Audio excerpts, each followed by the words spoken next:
Mheshimiwa Naibu Spika, naomba kuongea na wananchi wa jiji la Dar es Salaam.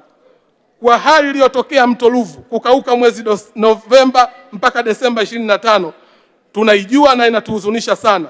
Tumefanya uchambuzi wa kina na tumeweza kuchukua hatua, na moja ya kimkakati katika hali hii haitokei tena ni kuhakikisha mradi wa Kidunda unakamilika kwa wakati. Tulikuwa na changamoto ya zaidi ya bilioni 24. Mheshimiwa Rais Daktari Samia Suluhu Hassan ametoa fedha zote zaidi ya bilioni 24 kuhakikisha mradi ule unaendelea kwa kasi. Nataka nimtoe hofu kaka yangu Talimba, kazi inaonekana, na niwaombe wabunge wa mkoa wa Dar es Salaam na Pwani, baada ya bunge kuona ni kuamini, twendeni mkaone kazi kubwa ambayo inafanywa na Rais Daktari Samia Suluhu Hassan. Hapa nataka niwaambie DAWASA hawana kisingizio kwa sasa.